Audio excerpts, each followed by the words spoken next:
Hello students, welcome to my YouTube channel RC education. आप सभी का बहुत बहुत स्वागत है हमारे इस चैनल पर। तो हम बात कर रहे थे फिजिक्स के चैप्टर नंबर 3 विद्युत धारा के बारे में। तो हमने लास्ट क्लास में इंट्रोडक्शन जो है हमारा वो पूरा कवर कर लिया था। तो हमारा टॉपिक है आज का वो है अपवन वेग।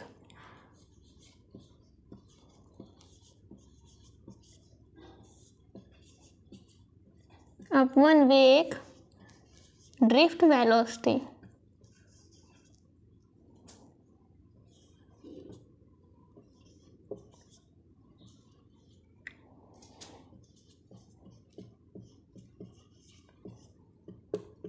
ड्रिफ्ट वेलोसिटी ध्यान से सुनिएगा, बहुत ही इंपॉर्टेंट टॉपिक है। और लास्ट में जो है हमारे अपवन वेग पर एक डेरिवेशन है वो भी देखेंगे हम। तो हम आज बात करने वाले हैं अपवन वेग के बारे में कि अपवन वेग होता क्या है। तो हमारे पास एक चालक है, मान लीजिए एक चालक है,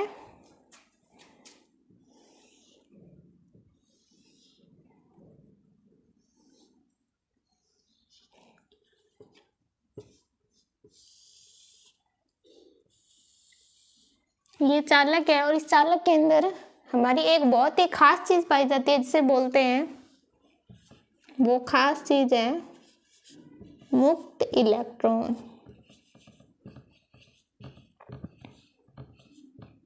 इस चालक के अंदर हमारे मुक्त इलेक्ट्रॉन पाए जाते हैं।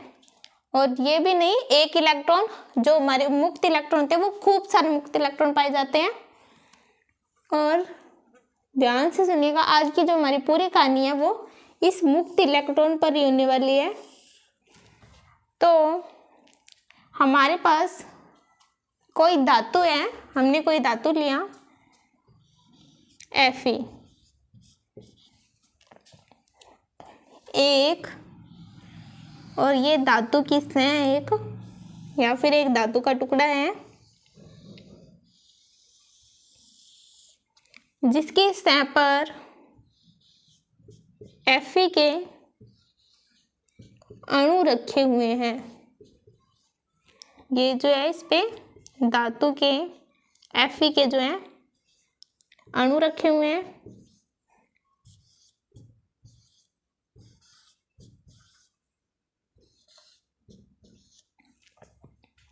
अब हमारे धातु के अंदर जो है बॉन्ड कौन सा पाया जाता है, हमारे धात्विक बंध। धातु के अंदर कौन सा बॉन्ड पाया जाता है, धात्विक बॉन्ड या फिर धात्विक बंध। इसीलिए जो हमारी धातु होती है वो बहुत मजबूत होती है। अब ध्यान से सुनिएगा, ये जो हमारा Fe है, इस Fe को इस Fe से कोई भी मतलब नहीं है, कोई भी इंटरेस्ट नहीं है।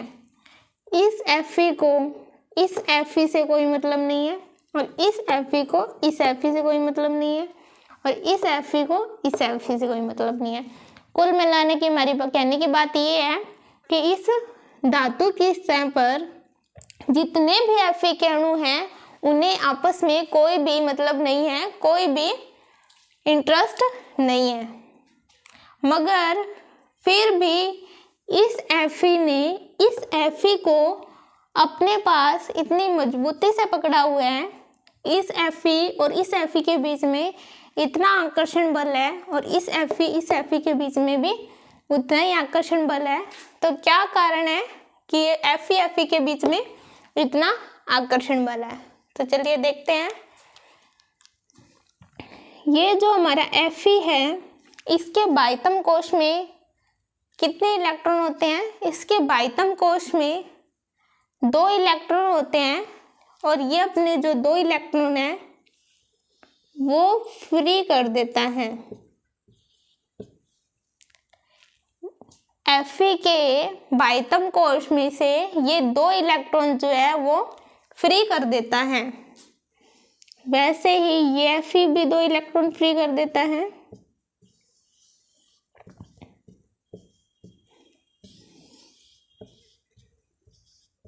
ये Fe भी 2 इलेक्ट्रॉन फ्री कर देता है।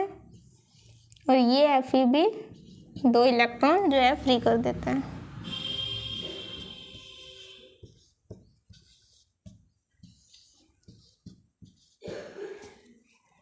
अब अगर Fe 2 इलेक्ट्रॉन फ्री कर देता है तो Fe पर कितना चार्ज उत्पन्न होगा? Fe पर जो चार्ज होगा वो 2+ का उत्पन्न होगा।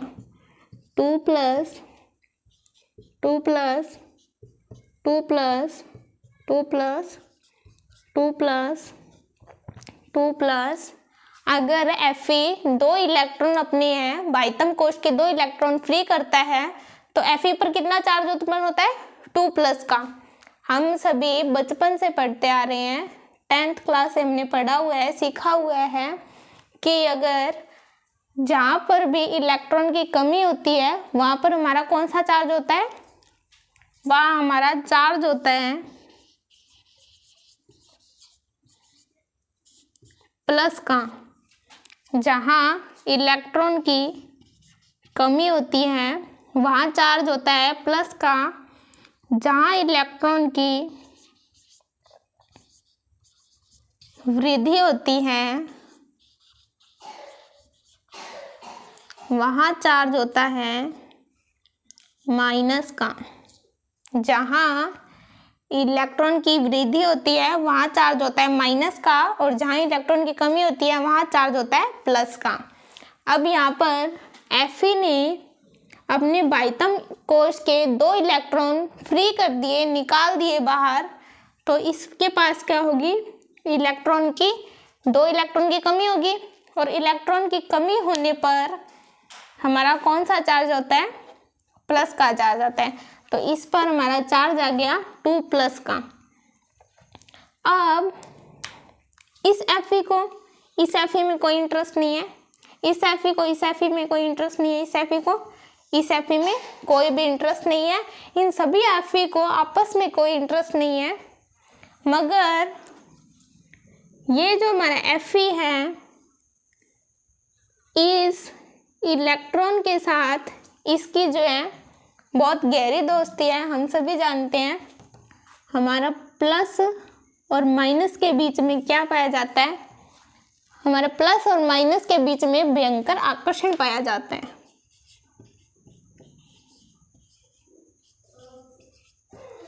प्लस और माइनस के बीच में क्या पाया जाता है? हमारा जो है भयंकर आकर्षण पाया जाता है। तो ये जो Fe है और ये जो Fe है इन दोनों के बीच में प्रतिकर्षण बल लगता है, और जैसे ही प्रतिकर्षण बल लगता है ये Fe बाहर जाता है, लेकिन इस पर माइनस होने की वजह से इस प्लस और माइनस के बीच में आकर्षण बल लगता है, जिसकी वजह से ये जो Fe है वो अपनी जगह पर ही रहता है, और ये Fe जो है इस इलेक्ट्रॉन की वजह से अपनी जगह पर ही रहता है। तो चलिए देखते हैं अब Fe कितने हैं हमारे? इस जो स्टैम्प पर है हमारे Fe 9 Fe हैं। टोटल कितने Fe हैं? 9 है। 1 2 3 4 5 6 7 8 9 Fe हैं, और 2 सभी पर चार्ज कितना है? 2+ का। तो हमारा इस पर जो कुल आवेश है वो कितना आ गया? 9 2 जा 18। तो यहाँ पर हमारा प्लस का चार्ज आ गया 18, पॉजिटिव चार्ज आ गया 18। अब ये जो हमारी सतह होती है इस पर जितना प्लस चार्ज होता है उतना ही माइनस चार्ज उत्पन्न होता है। किसी भी धातु की सतह होती है हमारी, जितना उस पर प्लस चार्ज होता है उतना ही माइनस चार्ज होता है। तो इस सतह पर अगर प्लस का चार्ज 18 है तो माइनस का चार्ज कितना होगा? माइनस का 18, और दोनों प्लस 18 माइनस 18 कैंसल, और हमारा नेट बल कितना आ गया? तो हमारा नेट बल निकल कर के आया है 0। इस पर जो हमारा नेट बल होता है वो कितना होता है? 0। अब ये जो इलेक्ट्रॉन है क्या हमने बोला है कि ये जो इलेक्ट्रॉन है वो फ्री है। अब आप सबके मन में एक बात आ रही है, अगर ये इलेक्ट्रॉन फ्री है तो ये धातु की सतह को छोड़कर बाहर क्यों नहीं चला जाता? धातु की सतह को छोड़कर बाहर क्यों नहीं चला जाता? तो चलिए अगर देखते हैं, ये अगर जो हमारा इलेक्ट्रॉन है धातु की सतह को छोड़कर बाहर आने की कोशिश करता है, वैसे ही इस धातु पर सतह पर क्या होगा, हमारे चार्ज कितना था +18 और -18, नेगेटिव चार्ज और पॉजिटिव चार्ज जो होता है हमारा इक्वल होता है। अगर ये माइनस का चार्ज हमारा एक बाहर आएगा तो जो ये हमारी कैलकुलेशन है वो क्या होगी, डिस्टर्ब हो जाएगी। और ये जो हमारी कैलकुलेशन है जैसे ही डिस्टर्ब होगी तो इस सतह पर क्या उत्पन्न होगा, इस धातु की सतह पर +1 आवेश उत्पन्न हो जाएगा। अगर एक इलेक्ट्रॉन बाहर निकला है तो +1 आवेश, अगर 2 इलेक्ट्रॉन बाहर निकलेंगे तो +2 आवेश।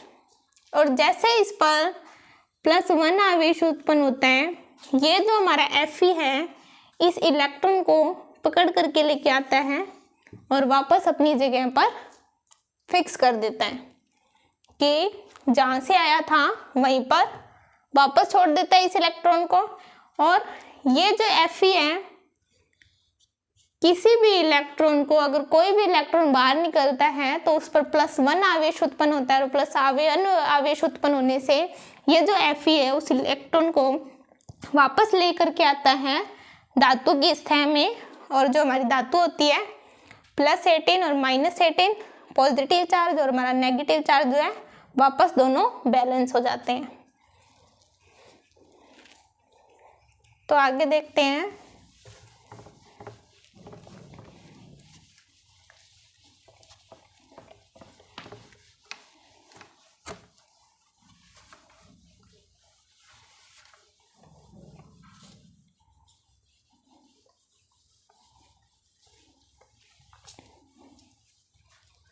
आगे हमारे पास ये चालक हैं,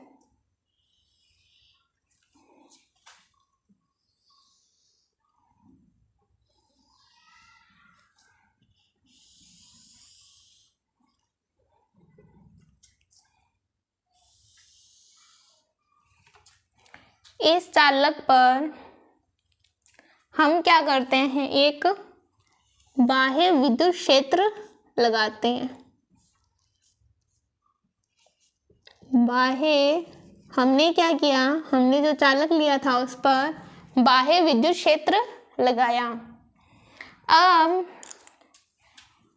इसके अंदर जितने भी हमारे मुक्त इलेक्ट्रॉन थे वो फ्री थे, वो जो है अपनी गति कर रहे थे, मुक्त इलेक्ट्रॉन जो है चालक के अंदर। लेकिन जैसे ही हमने बाह्य विद्युत क्षेत्र लगाया तो हमने पढ़ा हुआ है 10th क्लास में, 11th क्लास में, कि जो हमारा नेगेटिव चार्ज होता है वो विद्युत क्षेत्र की विपरीत दिशा में गति करता है।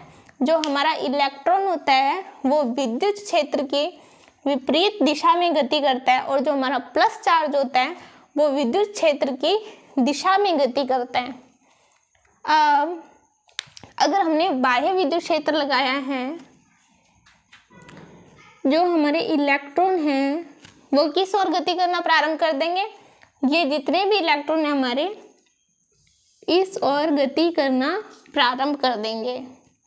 और हमारा जितना भी प्लस चार्ज है वो विद्युत क्षेत्र की दिशा की ओर, दिशा में जो है प्रवाहित होना शुरू कर देगा। तो इसके अंदर जितने भी हमारे इलेक्ट्रॉन हैं ये सब क्या करेंगे, ये वापस यू टर्न लेंगे और कहाँ कर जमा हो जाएंगे, यहाँ करके। हमारा जितना भी माइनस चार्ज है वो वापस यू टर्न लेगा और कहाँ करके जमा हो जाएगा, यहाँ पर। और जो हमारा प्लस चार्ज होता है वो बाह्य विद्युत क्षेत्र की दिशा में गति करता है। तो हमारा प्लस चार्ज कहाँ आकर के जमा हो जाएगा, यहाँ आकर के हमारा प्लस चार्ज जमा हो जाएगा, जिससे हमारे इस चालक में एक विद्युत क्षेत्र उत्पन्न होगा और उस विद्युत क्षेत्र की दिशा किस ओर होगी, प्लस से माइनस की ओर।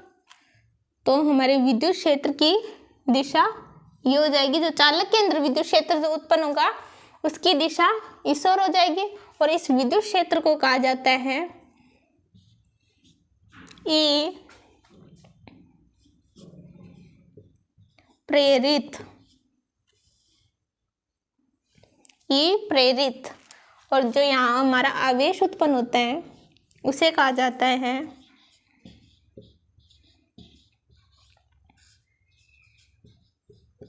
प्रेरित आवेश।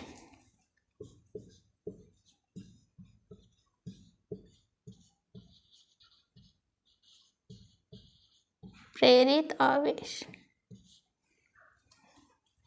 अब देखिए, ई बाह्य की दिशा इस ओर है और ई प्रेरित की दिशा इस ओर है। ये जो दोनों दिशाएं हैं, ई बाह्य की और ई प्रेरित की, दोनों विपरीत दिशा में हैं। तो जो हमारा ई बाह्य है बराबर जो हमारा ई प्रेरित दिया हुआ है हमें, दोनों विपरीत दिशा में होने की वजह से क्या हो जाएंगे, कैंसिल हो जाएंगे। और हमारा नेट बल जो कितना आ जाएगा, नेट बल हमारा आ जाएगा, वो आ जाएगा 0। नेट बल कितना आ जाएगा हमारा 0। ई बाह्य की दिशा इस ओर है, ई प्रेरित की दिशा इस ओर है, दोनों आपस में कैंसिल हो जाएंगे और नेट बल अब जो हमारा निकल करके आएगा वो आएगा 0। तो चलिए आगे देखते हैं। अब ऐसा क्या किया जाए जो हमारा ये नेट बल है डज नॉट इक्वल टू 0 आए। ऐसा क्या किया जाए जो हमारा नेट बल जो है, ई नेट है, वो डज नॉट इक्वल टू 0 के आए। तो इस कंडीशन में ये हमारा हमें चालक दिया हुआ है,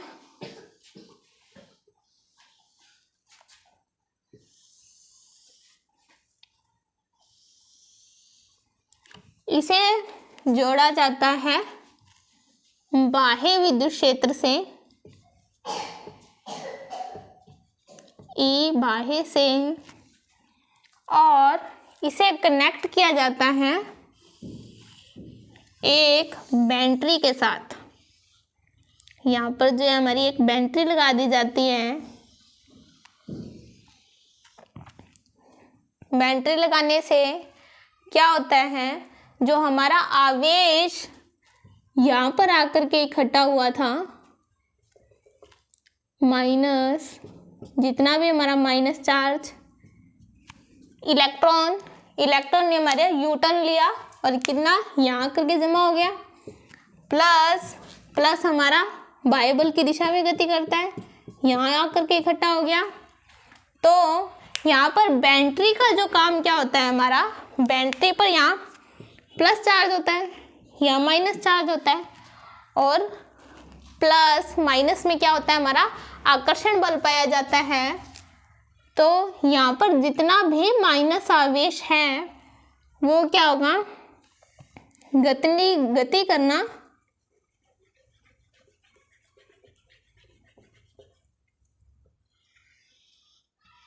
जितना भी माइनस आवेश है हमारा क्या करना शुरू होगा, गति करना प्रारंभ होगा। और जितना भी यहाँ पर माइनस आवेश है वो माइनस आवेश क्या होगा, हमारा गायब हो जाएगा। और यहाँ पर जितना भी प्लस आवेश है वो प्लस आवेश गायब हो जाएगा। और पूरे सर्किट में हमारे यहाँ पे जो इलेक्ट्रॉन इकट्ठा हुए थे वो क्या करना शुरू कर देंगे, पूरे इलेक्ट्रॉन, जो जितने भी इलेक्ट्रॉन हमारे यहाँ इकट्ठे हुए थे वो इलेक्ट्रॉन इस पूरे सर्किट में क्या करेंगे, गति करना प्रारंभ कर देंगे, गति करना प्रारंभ कर देंगे। तो इस कंडीशन में हमारी जो विद्युत क्षेत्र की दिशा किस ओर होगी, तो इस कंडीशन में हमारी विद्युत क्षेत्र की दिशा होगी इस ओर। जो ई प्रेरित है हमारा, उसकी दिशा होगी ई बाह्य की दिशा की ओर। ई बाह्य की दिशा और ई प्रेरित की दिशा दोनों एक ओर ही होगी। तो जो हमारा नेट बल है ई बाह्य और ई प्रेरित, जो नेट बल आएगा हमारा डज नॉट इक्वल टू 0, क्योंकि अगर हम बैटरी नहीं लगाते हैं तो बैटरी नहीं लगाते तो हमारा क्या होता है, जो सिंपल ई बाह्य की दिशा और ई प्रेरित की दिशा दोनों विपरीत दिशा होती है, दोनों आपस में कैंसिल होती है। नेट बल कितना आता है, 0। विद्युत क्षेत्र बैटरी लगाने पर क्या होता है, ई बाह्य की दिशा और ई प्रेरित की दिशा एक ही ओर होगी, जिससे क्या होता है हमारा सिंपल बीजगणितीय योग होता है, और जिससे हमारी जो नेट वैल्यू आती है वो कितनी आती है, डज नॉट इक्वल टू 0 आती है।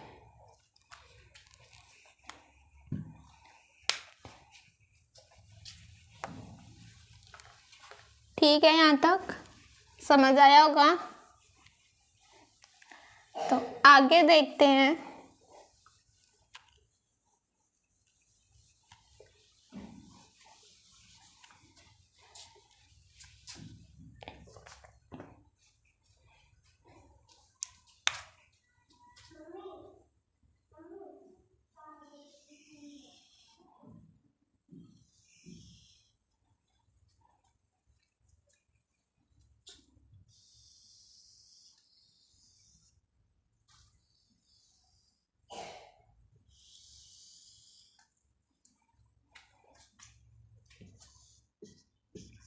ये क्या था हमारा, ई बाह्य, ई प्रेरित,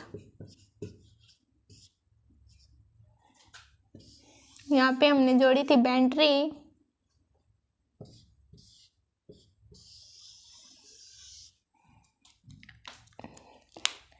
देखिए बैटरी जोड़ने पर हमारा बाह्य बल जब हमने लगाया तो हमारा इलेक्ट्रॉन पर बाह्य बल,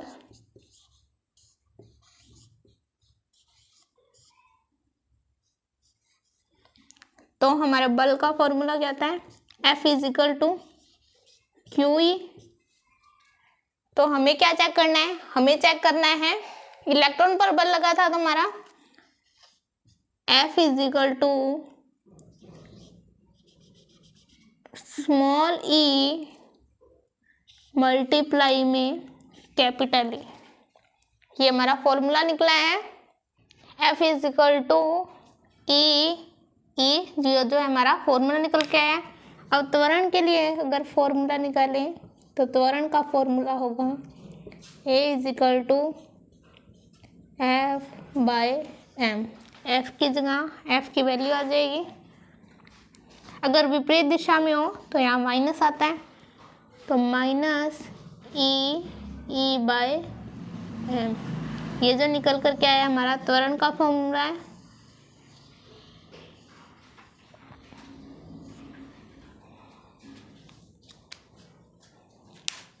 तो आज की क्लास में इतना ही, मिलते हैं नेक्स्ट वीडियो में। अगर आपको हमारी वीडियो पसंद आई तो हमारे चैनल को लाइक शेयर और सब्सक्राइब जरूर करें। नेक्स्ट जो हमारी क्लास होगी उसमें हम अपवन वे का डेरिवेशन करने वाले हैं। तो नेक्स्ट क्लास बहुत इंपॉर्टेंट होने वाली है। तो मिलते हैं नेक्स्ट वीडियो में।